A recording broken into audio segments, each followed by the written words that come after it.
speaking to TRT World. Let's get straight to it. How concerned are you with the deteriorating situation in Afghanistan? Well, let me just say that what at one point we expected a bloodbath, because if you see what happened after the Soviets left in 1989, there was a bloodbath in Afghanistan. Hundreds and thousands of Afghans died after that. And that's how Taliban emerged. This time, you know, we were scared that there would be, in taking of Kabul, there would be a bloodbath. But so in that way, it has been an incredibly peaceful transfer of power. Very unexpected. However, now the problem is this looming humanitarian crisis, because a government, an Afghan government that depended for 70 or 75% of its budget on foreign aid, the moment the foreign aid component goes, and that's what people feared, that with the Taliban coming in, there would be no foreign aid. So unless there is help in the short term, I mean in the long term, maybe the Taliban would be able to stand on their feet. But in the short term, unless they are provided aid, there is a grave danger of a collapse of a government, chaos, and a humanitarian crisis. A lot of this depends on the international recognition of the Taliban government in Afghanistan. Is Pakistan going to recognize the Taliban government? And if so, when? Well, you know, our government decided that we would be consulting all the neighbors of Afghanistan. We will discuss with them about the timing of when to recognize the Taliban regime. So we are in discussion. And so we, you know, Pakistan alone recognize the Taliban is not going to make much difference. It has to be preferably, you know, the United States and Europe and China and Russia. But if all the neighbors get together, who are going to be the most affected if there is chaos in Afghanistan, if we all get together and sort of form a joint policy when to recognize them, I think it would have more impact than simply Pakistan recognizing them. But it's a difficult position for Pakistan, because unless and until there is recognition of the Taliban government, humanitarian aid supplies, all the reserves that are frozen abroad for the Afghan government, they can't necessarily be released. The big question is, when is the United States going to recognize them? Do you expect the United States to recognize the Taliban government? Sooner or later, they'll have to. At the moment, as you can see in the Senate hearing, in the media, there is shock, confusion in the US. They are completely surprised by this outcome of, after 20 years, Taliban coming back again. And there is at the moment finding scapegoats.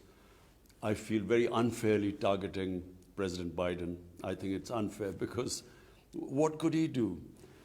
Whenever a date of exit was given, whenever, if 2 weeks before that exit date, the Afghan army collapsed and the president fled the country, the same thing would have happened. So, you know, he was taken by complete surprise, and as was everyone else. But I think he's been very unfairly being targeted. And also they're trying to find scapegoats, one of them being Pakistan. And therefore, they're not in a rational mindset the way forward. But clearly, if the US does not defreeze their reserves, and the Afghan government collapses, and this goes into a chaotic situation, the biggest loser will be the people of Afghanistan. And you know, the UN estimates that by next year, over 95% of the people will go below the poverty line. So therefore, they have to come up with a solution. I mean, they have to, sooner or later, think about the people of Afghanistan. And unless that happens, I'm afraid this limbo is, every day we are losing. The Afghan population is, the crisis is going to deepen. You were talking about finding scapegoats. There have been hearings held at the US Congress where US senators and lawmakers have been questioning the military high command as well as people from the Biden administration. And time and again, they single out Pakistan. They're calling for sanctioning Pakistan and say that Pakistan is complicit in the Taliban coming to power. You see, people like us who know the history of Afghanistan, and Afghanistan's history is very closely tied up to history of Pakistan, or what was then India. But the border adjoining the border with Afghanistan is, if you know the history of that, of the Pashtun people, because they're roughly half the population of Afghanistan is Pashtun. Double that, the number of Pashtuns live in Pakistan. And along the Afghan border, both sides are Pashtun tribes. So if you know the history, anyone who knew the history knew this would happen. So people like me who know the history, and I did a travel book also of our side of the Pashtun areas, Pashtun tribes. We knew this would happen.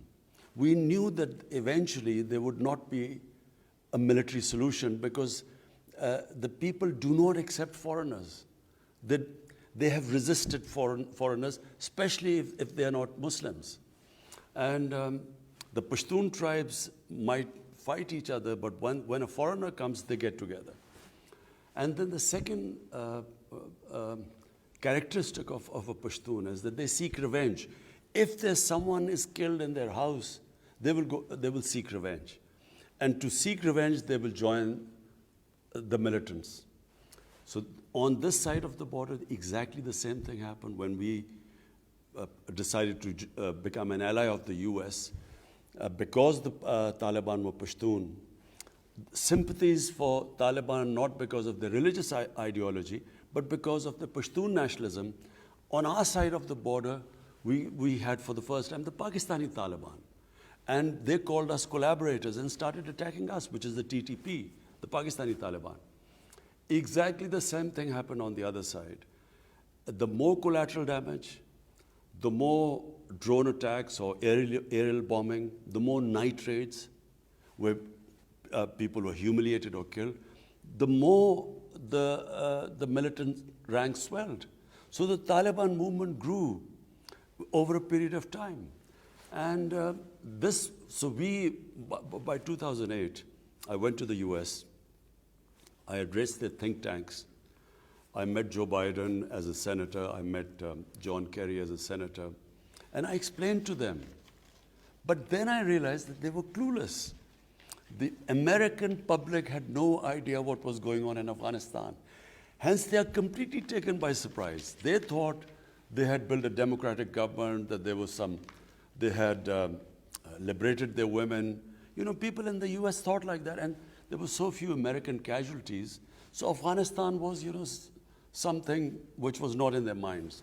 So when this suddenly happened, they had been all taken by surprise. And therefore, you see this in Senate, the sort of questions being asked. They had no idea that this was happening. But believe me, in Pakistan, people who knew Afghanistan's history, Army Chief in 2010, General Kiani, went to meet President Obama. He explained to them that there will not be a military solution, that the moment you lead, the Afghan army will collapse. He told them that, look, you will leave a mess there, and we in Pakistan will suffer the consequences. But they had no idea. Some people say that this position of yours, now looking back in retrospect, is quite prescient. But they also accuse you because of the stand of being, they call you Taliban Khan. You see, it was this awful, arrogant, imperialistic attitude of the Americans under George Bush when he said, either you're with us or against us. After 9/11, this amazingly ridiculous statement, if you do not support our policies, you're against us. So therefore, if I did not agree with this military solution in Afghanistan, then I was pro-Taliban. And that's why they're all in a state of... Are you pro-Taliban? I'm anti-military solutions. I do not believe that the way to solve world's problems are using military means. I was against the Iraq war. If there's an objective analysis done about what has happened in Iraq, I even objected to my own country using military means, for instance, in East Pakistan, when we used military, to resolve the issue. I do not believe in military solutions. But in this case, I knew the subject much better than anyone in the US understood. So therefore, it was this amazing thing that, if you criticize the US policies, you were anti-American and you were pro-Taliban. And you didn't have to spend $2.5 trillion to get to that conclusion. Even I objected to Pakistan becoming involved in this war. We had nothing to do with 9/11. No Pakistani was involved. Al-Qaeda was in Afghanistan. We had no militant Taliban even in Pakistan. So what had Pakistan to do with this war, where a country loses 80,000 people? Our whole tribal belt was devastated. 3.5 million people internally displaced. We were called the most dangerous place in the world. Our economy went down. $150 billion lost to the economy. Our currency lost half its value in 2008. So, we paid a heavy price for this. But for what? And in the end, rather than being appreciated for making these sacrifices just because we became an ally of the US, to be scapegoated for this blunder in Afghanistan, I think that has been the most painful thing for us. Are you afraid now that because of this scapegoating and because of this revenge or animosity within the US towards Pakistan, that we or the Pakistanis will suffer more adverse consequences? I think whenever this anger goes and some rationality appears in the US, they start rational thinking about this. They will realize that how could Pakistan be responsible for this? Simply because how could 300,000 well-equipped Afghan army give up without a fight? And Afghans are one of the bravest nations in the world. Why did they not fight? It wasn't because of Pakistan. How could they give up to 60 to 70,000 lightly armed militia? If Pakistan was helping them, they appeared in Kabul on motorcycles without shoes. Compare them to the Afghan army. So if you do an analysis of why that happened, why did they not fight, the conclusion will be anything but Pakistan was responsible. The conclusion will be, number one, Afghans have always resisted foreign occupation. They're a very independent people. They're basically a free nation, free-thinking people. Their culture is very democratic. So they do not accept foreign domination, number one. Number two, the way, I repeat, the night raids, the bombing from the air, you do not fight guerrilla warfare by bombing villages. So the collateral damage, then there was hatred against the Americans, and that hatred translated into more militancy, more people joining, and Taliban became a popular movement in the rural areas. So that was the reason why in the end they didn't win. It wasn't because of Pakistan. Now the Taliban is in power and Pakistan is left behind once again to deal with the fallout of a hasty US withdrawal. Recently, you wrote in a Washington Post opinion piece that the international community will want to see the inclusion of major ethnic groups in the Afghan government.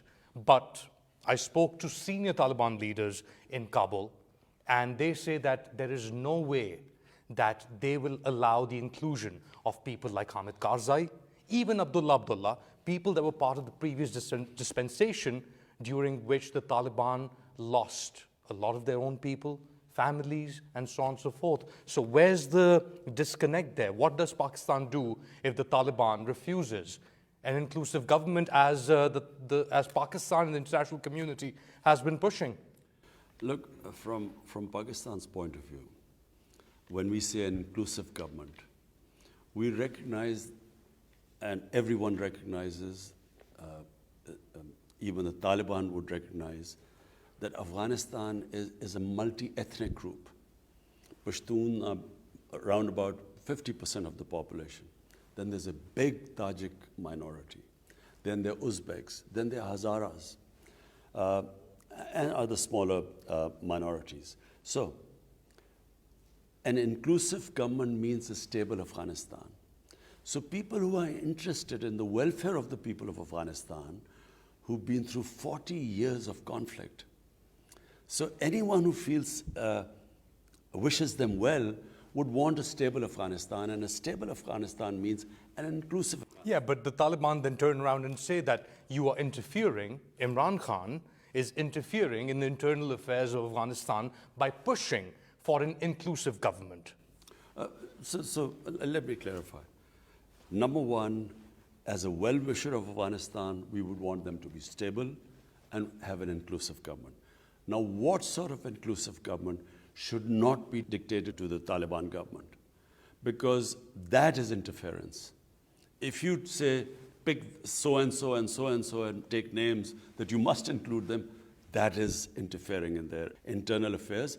And I would imagine that they would resist that. Because remember, Afghans are independent-minded people. There's no, the idea that anyone can control them from outside, whether it is the US or it is Pakistan, it is a fantasy. It cannot happen because that's their history. So we can just, as well-wishers, suggest that there should be inclusive government, which they too agree. What should not happen is they should be dictated that, look, includes A, B, and C, and that would be interference. It's a fractured society, Afghanistan. It's a fractured polity, especially with various different groups of the Taliban now inside the country, in Kabul, in power.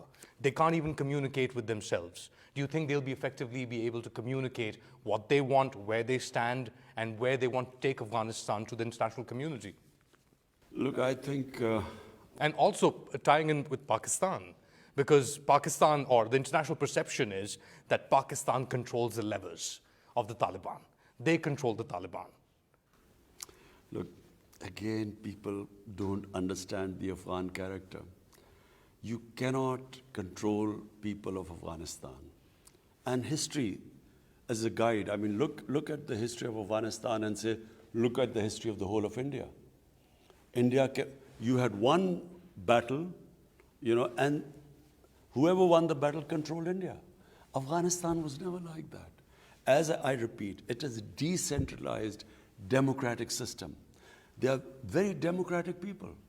It's not a feudal system as it was in India, which is why it was easier to control India. And because the tribes, the Pashtun tribes, which are half of Afghanistan, and twice as many Pashtuns on this side, they resisted the British exactly for 80 years.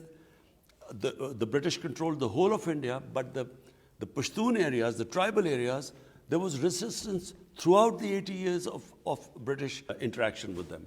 So therefore, Afghanistan cannot be controlled from outside. It is a very difficult situation which they are in. Anyone who takes power after 20 years of fighting, civil war, people think they have given a lot of sacrifices.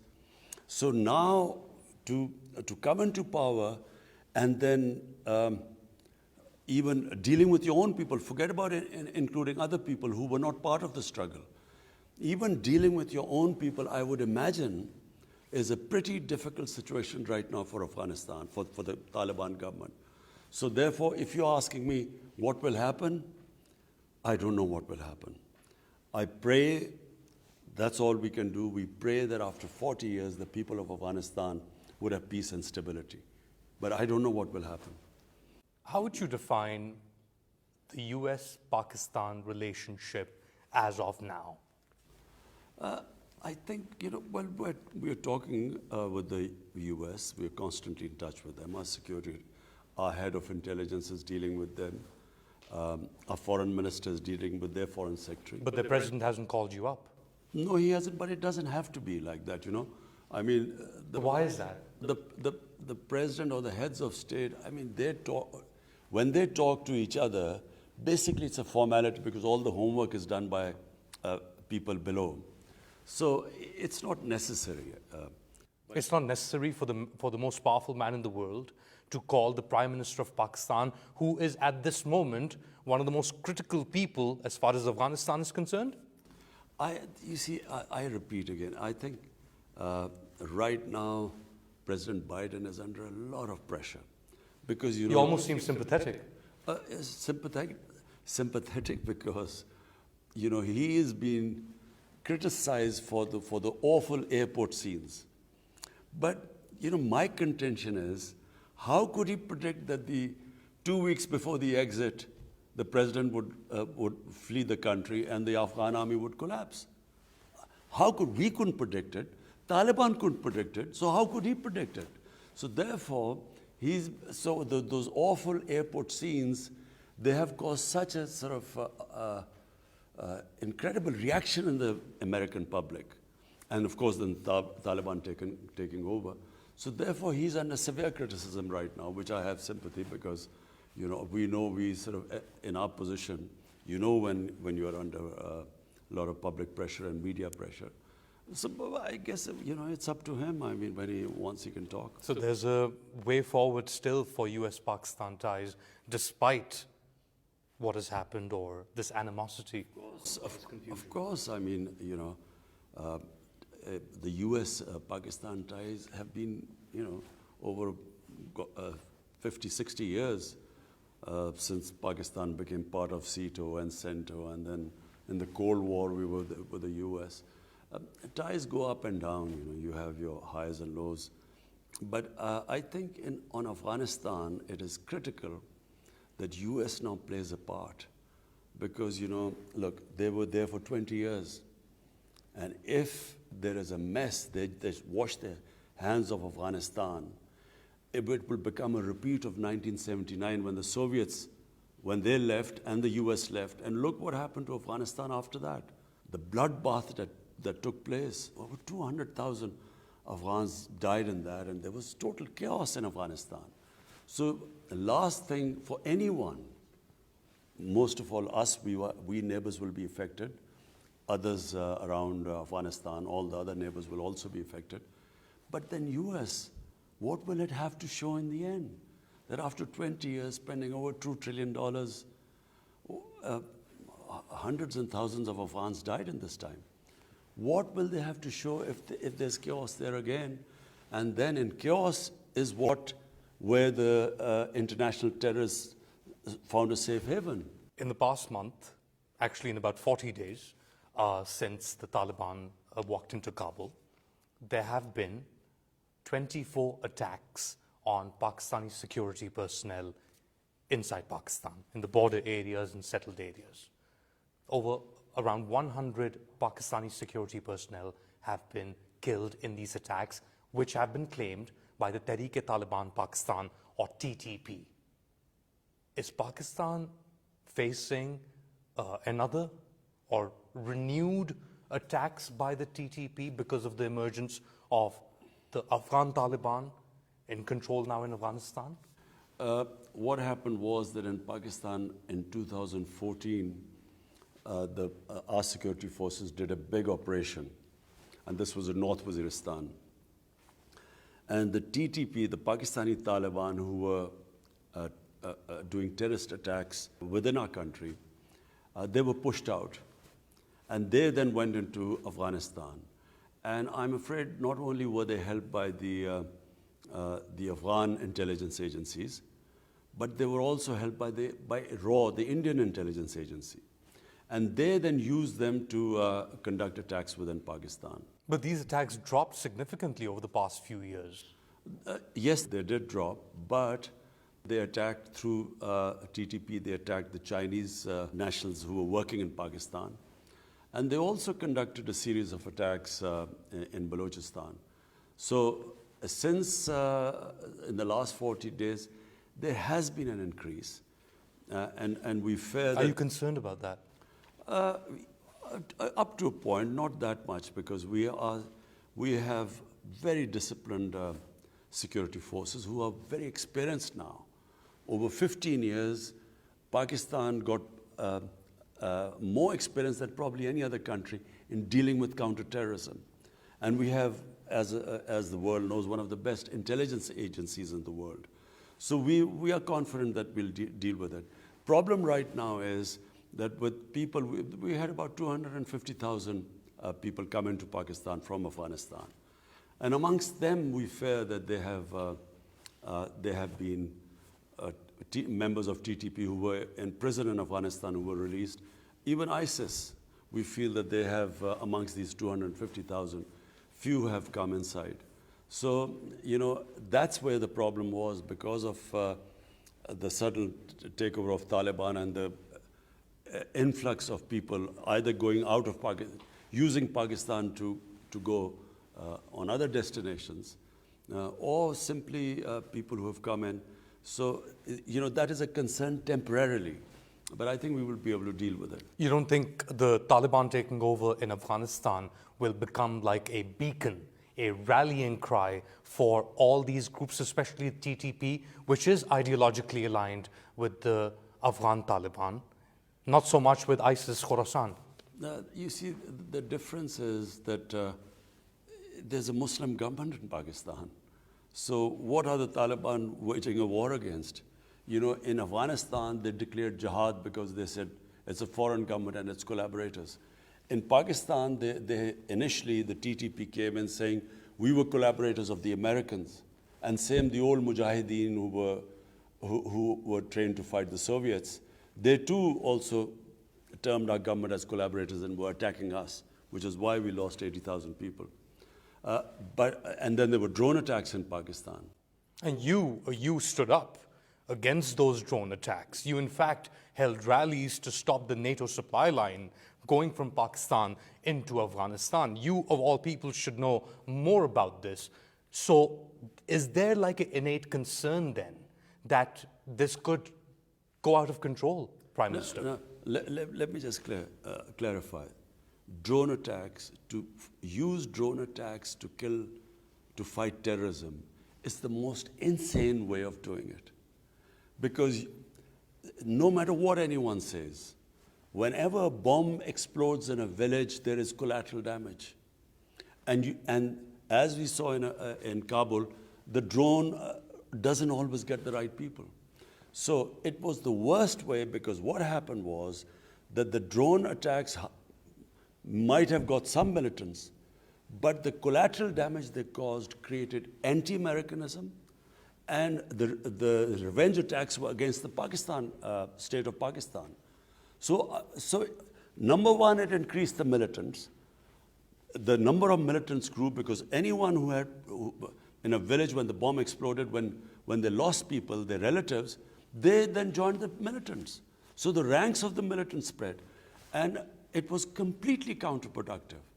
And we bore the brunt. Pakistan bore the brunt of the fallout of the drone attacks in Pakistan. So therefore, now there are no drone attacks, because at that time they called us collaborators. Now it's not the same case. And therefore, the motivation, why would they attack the state of Pakistan? Whereas then they could give some justification. You're not concerned. No, I don't think so. That the success of the Afghan Taliban movement in taking over Afghanistan, defeating the greatest military in the world, the Americans, will not have a spillover effect or will not inspire similar like-minded groups in Pakistan? I think, it's completely different. What was happening in Afghanistan and in Pakistan now is completely different. In fact, I think some of the Pakistani Taliban groups actually want to talk to our government, for some peace, for some reconciliation. And we are in talks with some of the groups. What we hope is that this The TTP, are you in talks with the TTP? With some of them, yes. You see, So- there are different groups which form the TTP. Yes, so we are in talks with some of them. On surrendering or reaching Yes, on a reconciliation process. Is the Afghan Taliban helping you in this process? In the sense that The talks are taking place in Afghanistan. In that sense, yes. So there is some sort of negotiation or talks underway between Pakistan and the Tehreek-e-Taliban Pakistan or some groups of the TTP to lay down their arms. Yes, and then we forgive them and they become normal citizens. This is quite a revelation, Prime Minister Imran Khan. So you are expecting some sort of agreement or some sort of deal to come out or emerge between the TTP and the government of Pakistan? Yes, I repeat, I do not believe in military solutions. I'm anti-military solutions.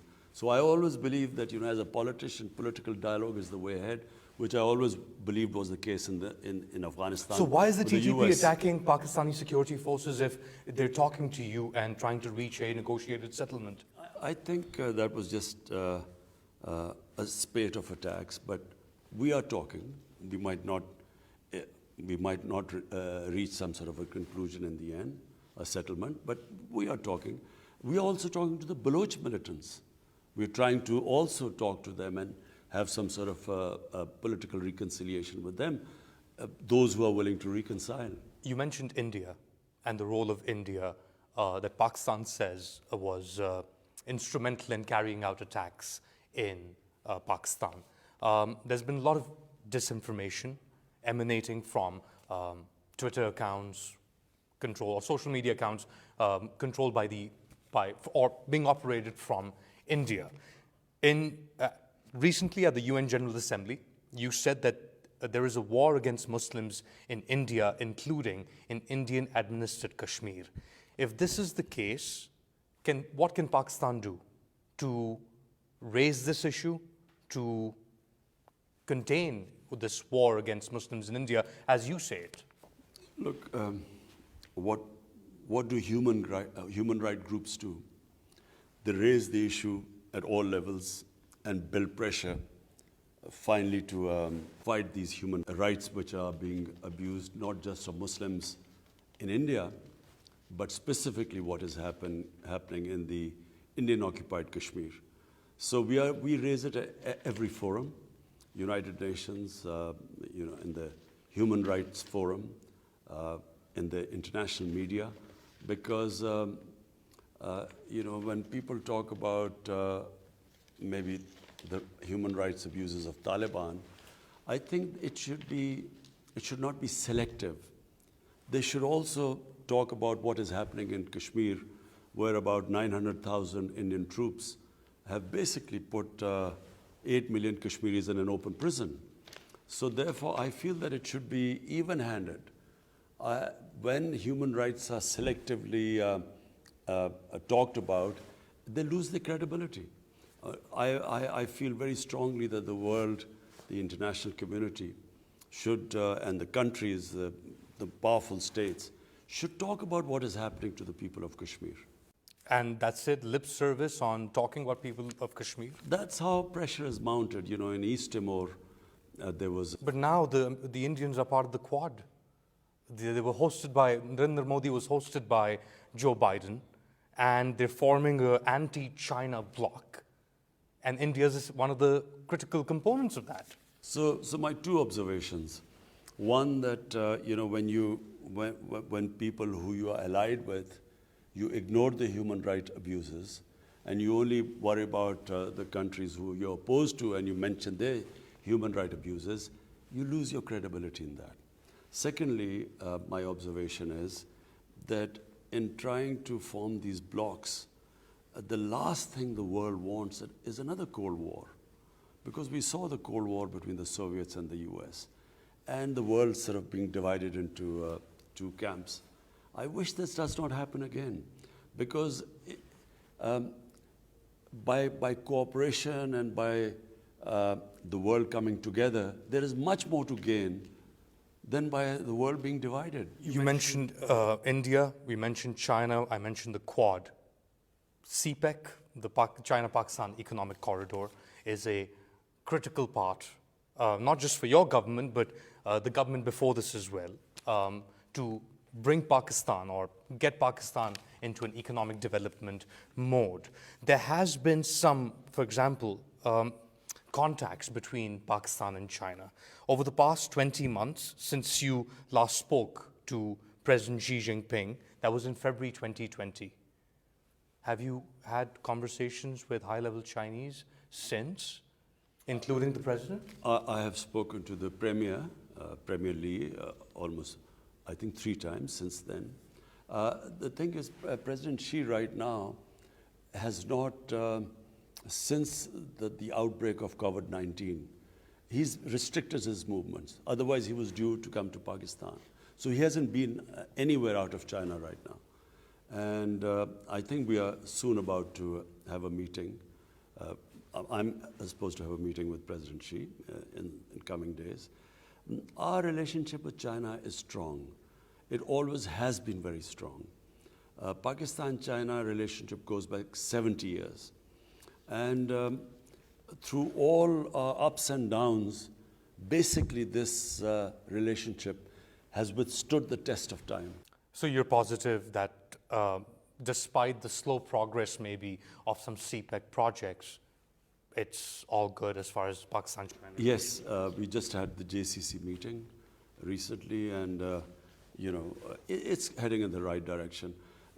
Unfortunately, COVID has caused huge disruptions in the world, and especially in our communication. I was supposed to go to China. President Xi was supposed to come here, but all that got restricted because of COVID-19. Finally, you're talking about major disruptions in the world. The dollar hit 172 to the rupee, or rupee hit 172 to the dollar. The price of oil per litre in Pakistan is now at 127. Your government just increased those rates. Is Pakistan facing an economic crisis? It's not Pakistan. COVID-19 has disrupted supplies all over the world. Commodity prices all over the world have gone up. In fact, Pakistan is still cheaper than other countries. But is Pakistan hurting as a result of it? Like most developing countries, in fact, developed countries too. In fact, look what's happening to India. India, there's massive increase in poverty because of COVID-19. So Pakistan also has been affected by the rise of commodity prices. So the rise of prices, inflation in Pakistan is basically imported inflation. Oil prices have almost gone 80% in the past 5 months. So Pakistan imports oil, then unfortunately we had to import wheat, and wheat prices have gone up. All commodity prices have gone up.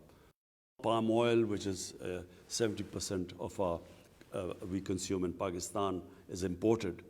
And so that doubled too. So we imported this inflation into Pakistan, which obviously causes people problems. But this is temporary. We feel that with the resumption of the supply lines, things will settle down in a few months. But the opposition disagrees. It says that your government is incapable of coming out with a proper fiscal policy because you've changed finance ministers or people in charge of the finance ministry multiple times. What else would the opposition say? They're such a motley lot. They're fighting for their survival. They're deeply divided. They're facing massive corruption charges. In fact, this country would have been in a different phase of our evolution had it not been for the 30 years of plunder by these two families. They're not political parties, they're family limited companies. They're just two families which plundered this country. And so they're in disarray right now. And therefore they pick on anything. They don't realize that this country coped with the COVID crisis better than almost any country in the world. We were in the top 4 or 5 countries which not only saved our people from COVID, but we also saved up people from the economic disaster, which when you shut down your economy, you create massive poverty. We are one of the few countries which navigated between the two. And mashallah, thanks to the Almighty, very successfully. So now they have to pick on things. I mean, that's the role of opposition. But I would imagine they're pretty desperate right now. Prime Minister Imran Khan, thank you so much. Thank you. Thank you.